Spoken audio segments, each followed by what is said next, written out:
Wow. How do I bank with this 9-8 number? How do I bank with this 9-8 number? Look, we all know what it is. For whatever reason, you're very interested in trust. And if you're very, very interested or very familiar with private contractual entities, you have more than likely come into contact with some sort of information, some sort of suggestive, informative pieces, literary pieces, such as expressed in an email or some sort of document decrying the need and necessity for you to get a 9-8 number.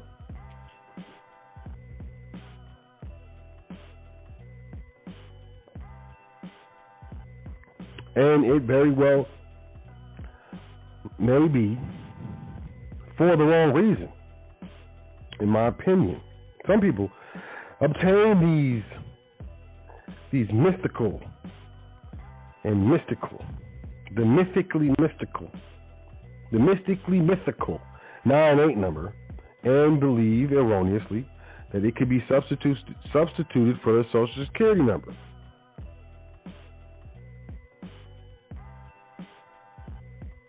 I would say that it's fizz off. Absolutely incorrect contention. Others believe that once they have their 9-8 number, that everything just happens to fall into place and everything is grand and luxurious and butterflies and pretty doves, birds fly out and flutter around while harps and luxurious string and wind instruments are played behind you in the background. No. What is a 9-8 number? We got to understand what it is first. But first, before we jump into that, we got to understand that there are those of us who may look like us, may sound like us, may entertain similar ideologies as us. But nonetheless, they may mislead us, tell us some wrong things, tell us some things that aren't necessarily true, that are actually 100% false, man. You know what I mean? You ever had someone just lie to you? I have. It's not cool, man. I don't like it. I take it personal. I took it as a deep affront, a deep disrespect,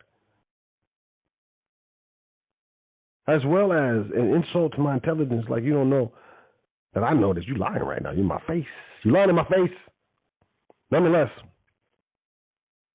as I said, you may have one of these mythical creatures known as the 9-8 number. Hey, you got to take care of that thing. You got to feed and water it properly. But no, in all seriousness, you may have one of these mythical 9-8 numbers. What is it? It is a trust EIN. Well, how do you know it's a trust EIN?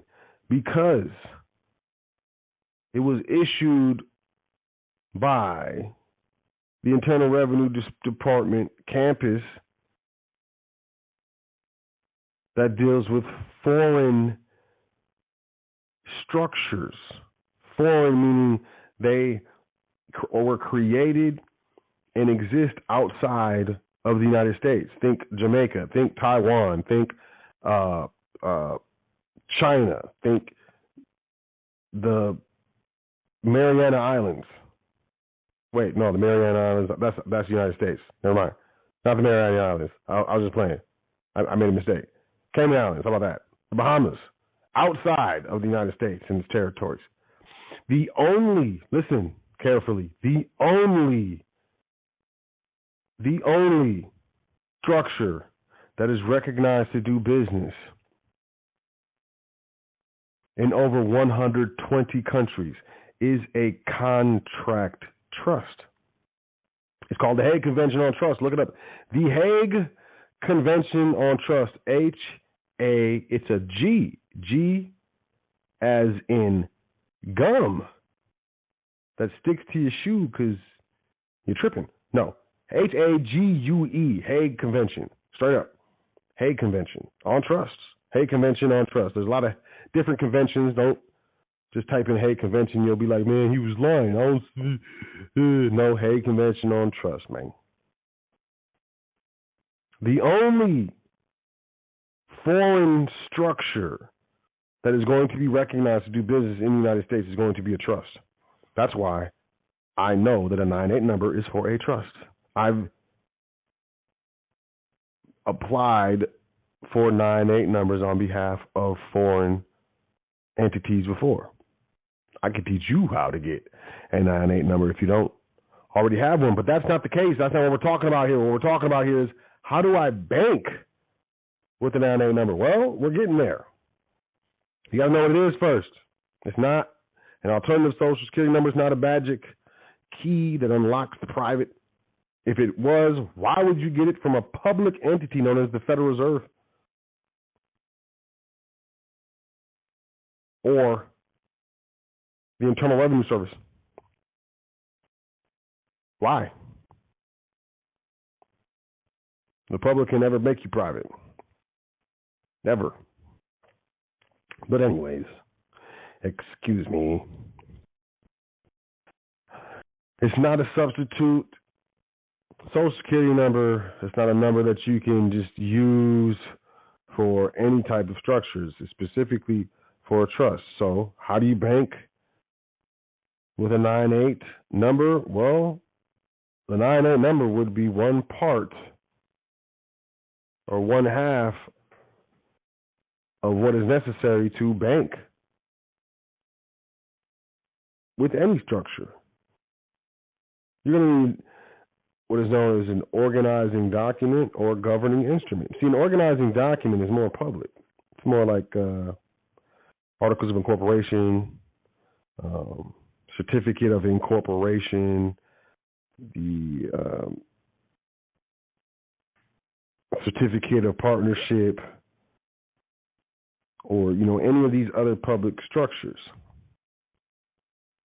And these would be considered, I guess, in certain circles,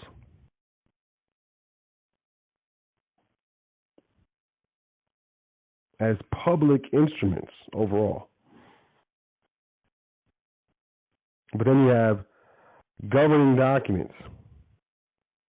A governing instrument or something of that nature would typically indicate a trust indenture or trust contract, some sort of contract indenture that governs the entity, that governs the trust.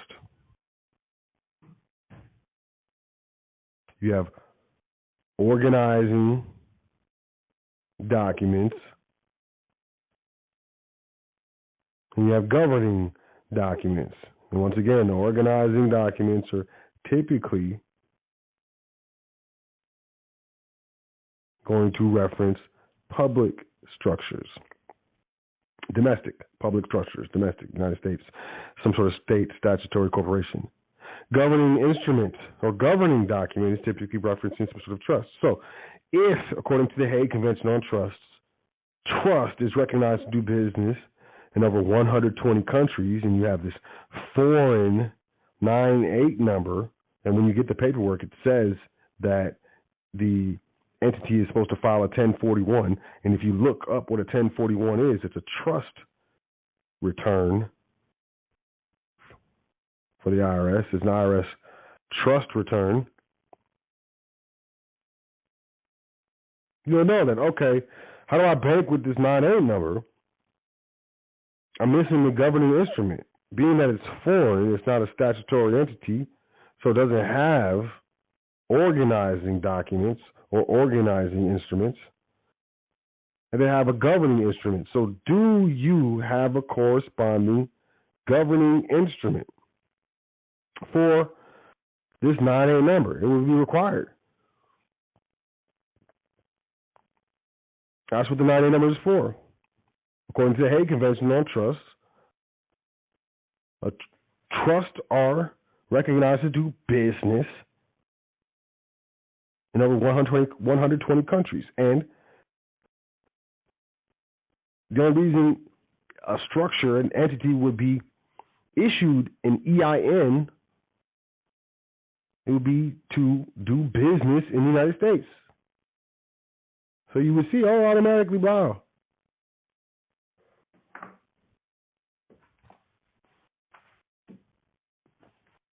This is some sort of business. How do you do business? What's the main thing of doing business? Accepting and making payments, right? 100%. I am referencing a document moving forward. You can get your hands on this document if you email secretary@welcometothefoundation.com. This is a great document. I've had this thing for years. I mean, in a lot of these documents, you know, I'm trying to get y'all to read. A lot of these documents, I've had for a long time, and I've read over and over. I've read multiple times. And yeah, you know, most times, every time I read it, I get something different from the document. But also, you know, I'm at different points or places in my education, you know, as well as my educational journey. And referencing and going back to these specific documents has been very, very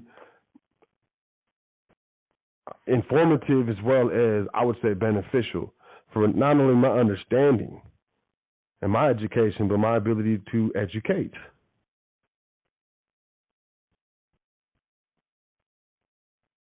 So how do I bank with the 98 number?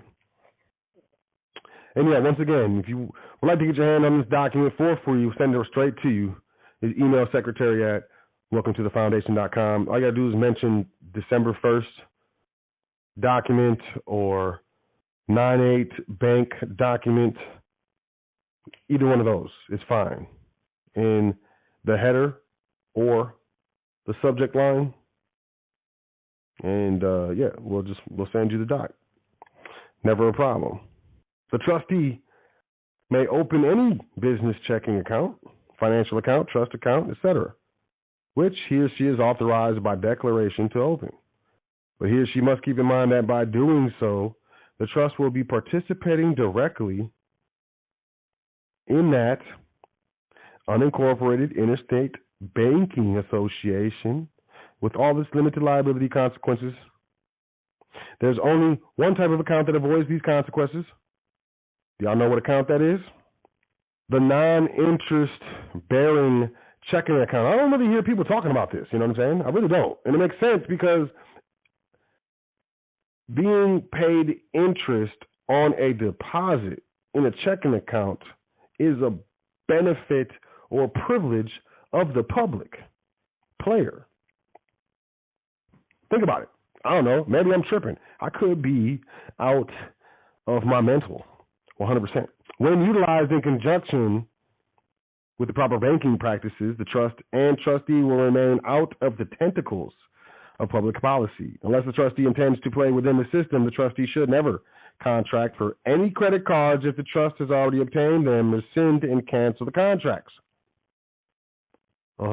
Open a non-interest-bearing checking account in order to avoid the privileges and immunities associated with interest. Next, maintain the minimum required balance at all times if possible, and unless specific transactions demand otherwise, which is very interesting if you think about that. And you read that a couple times, it's like, what does that mean? When transacting business, use the bank account solely for depositing the checks, track of the trust funds. Never send or allow trust checks to be sent across state lines. You ever thought about that? Because that's interstate commerce. Instead of writing checks, use postal money orders or the bank's corporate money orders when sending interstate payments, and use a bonded or non-bonded agent to establish the account on behalf of the trustee. And then because people will be like, yo, how do I get this bank account open without using my social? Well, you can obtain a foreign EIN, a 98 number, without having to submit a social. For real. You can have a trust, and you can contract with a U.S. citizen or some sort of agent to open the checking account on behalf of the trust. But most people don't want to do that. They want control. Most people don't trust people or don't associate themselves with people that they can trust. They associate themselves with people that will tolerate them or people that they have something to gain or have some sort of codependency. I'm sorry if I hurt your feelings or touched something when opening a bank account. Non-interest bearing as well as any other. The following must be provided. This is how do I bank with a 9A number? This is it. The original notarized letter of authentication. If the trust checking account is being opened by an authorized representative, and that would be someone who is not the trustee. Then if it is a trustee who's actually opening the account, and this happens all the time, it's just if you're trying to stay 100% private, which most people are not. Most people are just attempting to mitigate their taxes and protect their assets from taxation, litigation, seizure, etc., and be able to pass them to their heirs without taxation, litigation, seizures, etc. You know, that's what most people.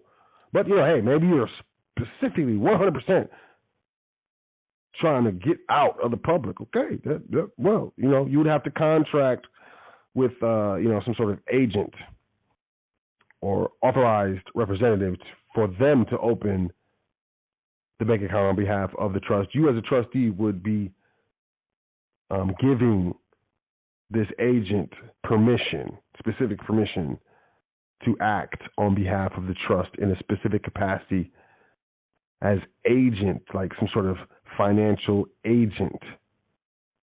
And that capacity would have to be defined in some sort of contract. Otherwise, I think you're tripping if you do this. But nonetheless, there must be a copy of the certificate of trust. And, you know, a lot of people will be like, yo, they want a certificate of trust. They want a certificate of trust. And they said I got to go to the Secretary of State to get a certificate of trust. I got to go get a certificate of trust for the trust. Don't do that. Don't do that. If you have a private contractual entity that is truly private and you go and get a certificate of trust with the state, you have now brought that trust under state authority. Instead, I would suggest that you use some sort of private certificate of trust, which basically is a declaration or affidavit of the trustee stating under penalty of perjury that the trust exists and certifying the existence of the trust, the name of the trust, maybe the trustees of the trust, and possibly the business address of the trust. And just have it notarized. Do not go to the Secretary of State or any other state or county certification. What's the matter with you, man? I've had people do it. I'm like, you got to start over, man. And they're like, for real? I'm like, yeah. You got to have a copy of the trustee appointment.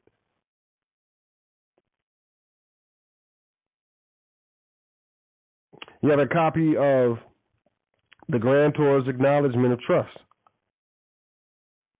and a copy of the first and signature pages of the Declaration of Trust.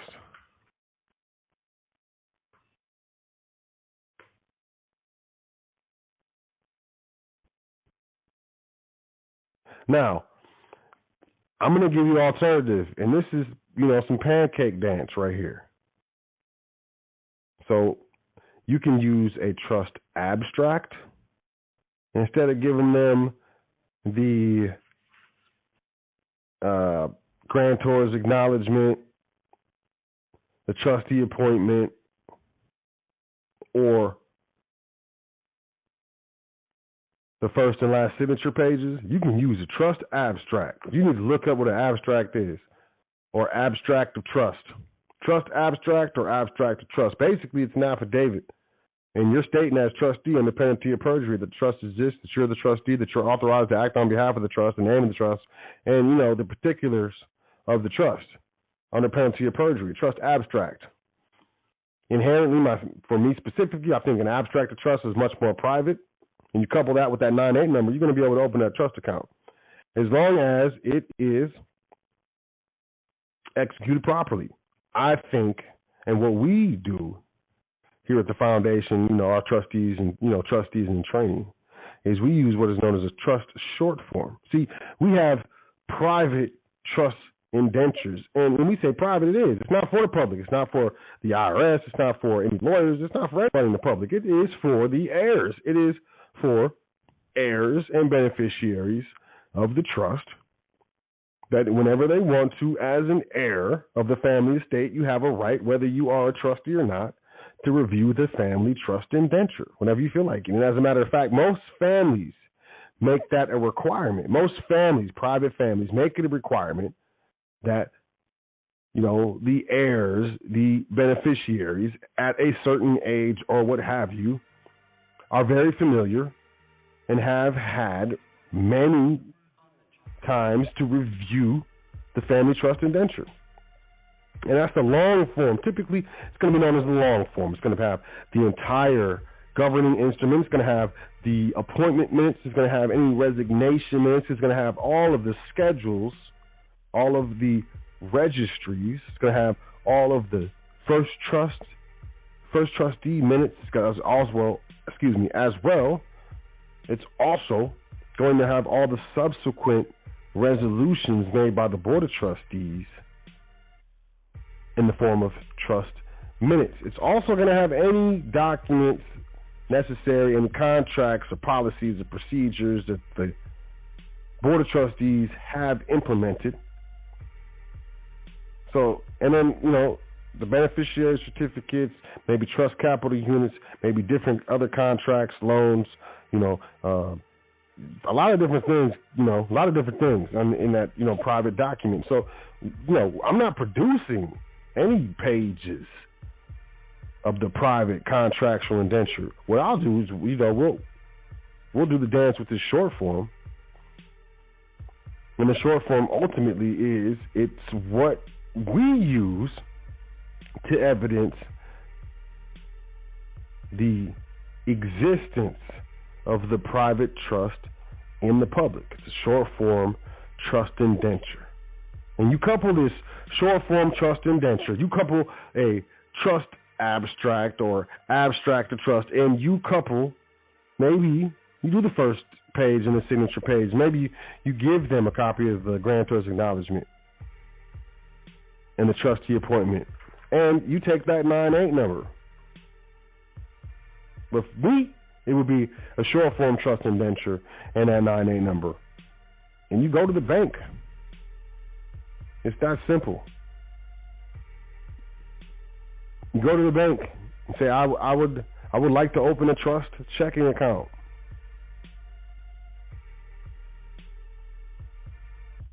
Can I speak to, who it is here that is most familiar with trust checking accounts?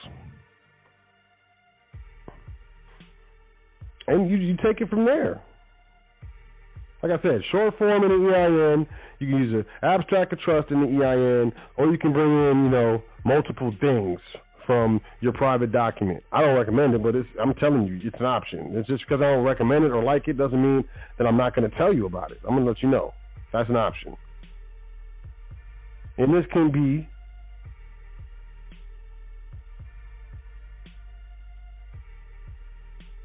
found, in this document that I'm taking this from. And actually, I'm only looking at one page of this document. This document has, looks like, over 70 some odd pages in here.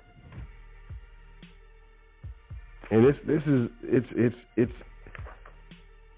has so much information in this thing. And some of the phone numbers are inconsistent, but they have some IRS phone numbers and stuff, and I can look at this one and tell that this phone number is inconsistent. The Philadelphia campus phone number is inconsistent, but the overall information with regards to how to open a bank account and begin a banking relationship with the financial institution, utilizing a private trust. And a 9(8) number, I don't think it's very difficult, but it's in here. It's in here in this document. And how do you bank with it? That's what I said.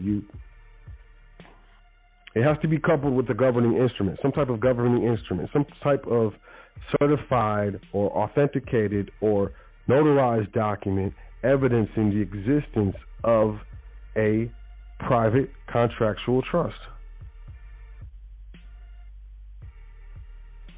But be careful, there are many ways that the state in the United States uses over hundreds of years to gain access, control, and governance over private contractual entities. And it is highly recommended that you learn trust administration specifically and thoroughly before you partake in any of these activities. Now, I'm not giving legal advice, tax advice, any advice, investment advice, anything like that. So I recommend that you do your due diligence, do your complete research, and understand that trust administration is a lifestyle. Now, if you are interested in learning more, I would suggest, grab the Foundation Trust Primer. Welcome to thefoundation.com. Go grab the Foundation Trust Primer. It's $25. Come on. You got $25? If you don't have $25, man, look, go. You got other things you need to be figuring out. Because, you're talking about trust, you're talking about asset protection and tax mitigation. The implication is you have things to protect and you have income coming in. Or both. Or one, where you have income coming in that's going to acquire assets that you would like to protect down the road. So the Foundation Trust Primer is $25. Foundation Trust Series, or you jump into trustee training.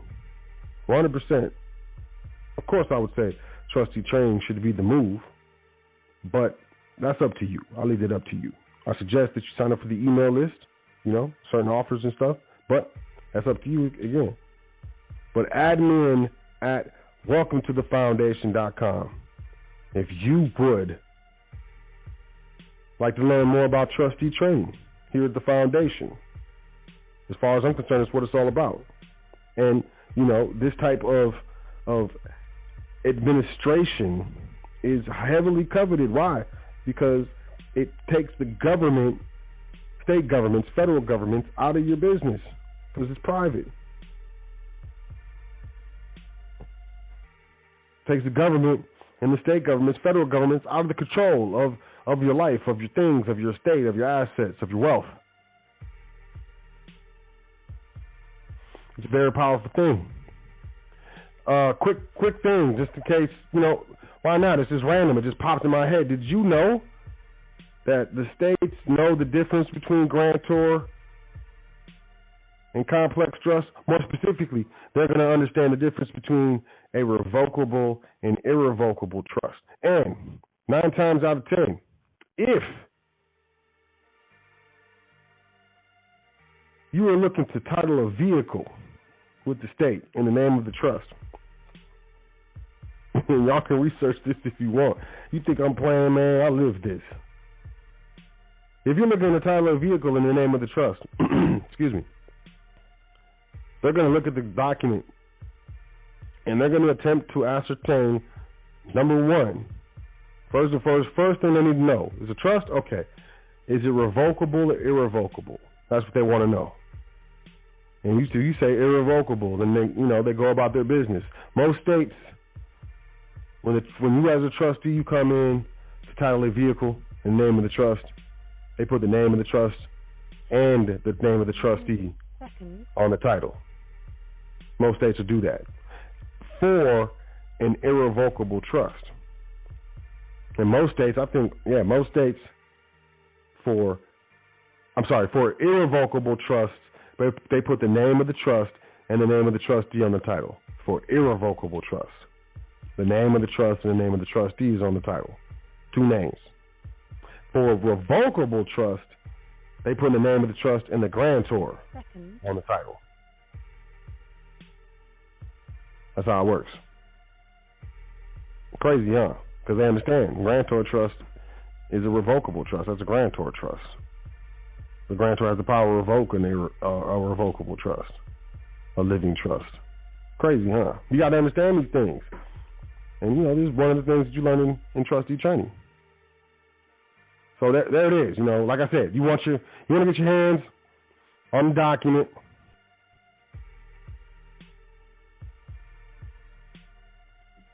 That I was referencing in the show, How Do I Bank with the 9A number. Email secretary@welcometothefoundation.com. If you would like more information or are interested in trustee training, 10 seconds. Shoot me an email, admin@welcometothefoundation.com. I'm not attempting in any way to keep information from anybody. You know what I'm saying? I don't consider myself a gatekeeper in information necessarily. So when it comes to doing shows of this nature, I don't have a problem with it. I have people ask for it, and that's cool. You have any suggestions for the show, hit me up. You can send them to admin or secretary. Admin@welcometothefoundation.com or secretary@welcometothefoundation.com. Doesn't matter. It doesn't matter. But, I definitely would like to discuss the things that y'all are interested in. And, that is what it is. So, with that being said, I trust that y'all was able to gain some insight, some type of knowledge from this episode of The Foundation here on High Frequency Radio Network. I really, really, really, really will that the efforts that I put forth out in the ethers, out in the universe with regards to education, with regards to empowerment, with regards to financial freedom and stability are well received, because my intentions are really pure, straight up. I want the best for people, I'm not an asshole or anything like that. I'm not a nice guy, technically, I would say. I'm more well-mannered, but I am a man of service, and I don't think service is inherently nice. I think service in and of itself is a self-protection mechanism, because no one can do anything by themselves. No one gets anywhere on their own. Anyway, a lot of people may try to create a narrative that they, made all this successful moves and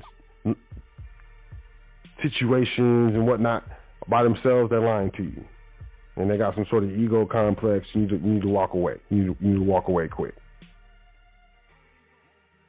Nobody is on some singular stuff. So, service inherently is going to, not only benefit the person you serve, but it's going to benefit you as well. And not that I have selfish reasonings behind me wanting to serve. I would say that they're probably more charitable reasonings. But nonetheless, I'm just being honest. It's not because I'm nice. Oh, I'm going to be a nice guy and just try to teach people about becoming free in this economic prison because I'm nice. No. Because I value service and I have a charitable nature. And you can call that nice, sure. And I think you should look at the definition of the word nice and maybe the etymology, and you'd understand where I'm coming from. But ultimately, I appreciate the audience above all. Y'all. I appreciate the listeners above all. Y'all. And it's not just lip service, man. Every single weeks that I miss, people hit me up, are concerned, am I okay? Man, that is love. People checking out the shows, the views, the numbers are steady going up. I really appreciate that. I really do. Thank you. I want to say thank y'all straight up, with all sincerity. Because, it helps me to understand that the information that is being disseminated is being pursued, is being sought out here at the foundation. People are seeking it, and that's what's up. So, thank you. Definitely want to say thank y'all. We're going to keep doing it. We're going to keep trying to expand, keep trying to, figure this out, because, there's nothing constant but change, and as universal law applies to constant change, we here at the foundation are in a constant flux of change and reinvention and reinvigoration and something. But it's all for the good, it's all for the better, and I appreciate everyone who's been down for the journey for a long time, especially, y'all day oneers. And if you're brand new, if this is the first time you've heard an episode, first time you got through an entire episode, whatever, if you've never even heard of Sot L or High Frequency up until right now, appreciate you. It's a big deal. It's a big deal to me. So, hey, with that being said, the mission of the foundation is to reestablish the foundational understanding of knowledge with regards to doing business, protecting assets, and the history of not only economics, but law and commerce as it applies to what we're doing every day, which is, attempting to not only live and survive, but enjoy ourselves, right? So this is for y'all, definitely.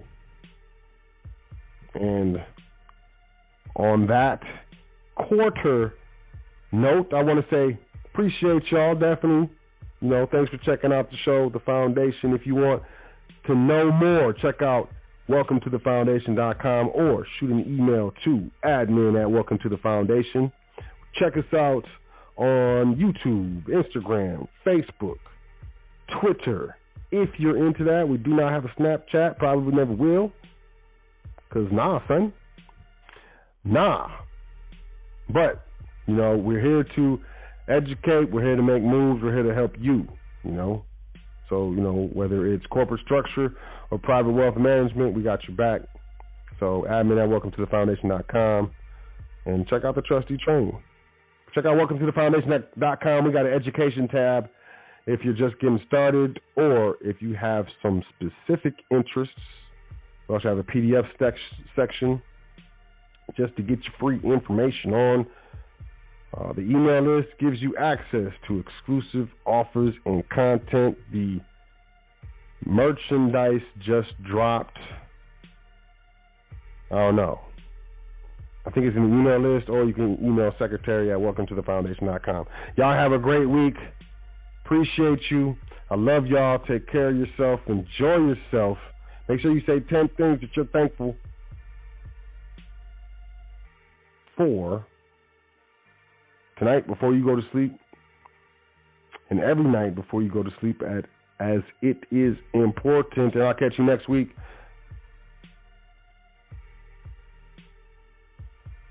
Sorry, I'm distracted. I'll catch you next week here on the hottest radio network on the planet. That is High Frequency Radio Network. I am your host, Sot L of the Foundation, here on High Frequency Radio Network, and it has been my pleasure. I'll catch y'all next week. Y'all do your dance. Peace to the gods. Doing this thing all the way live. High Frequency Radio.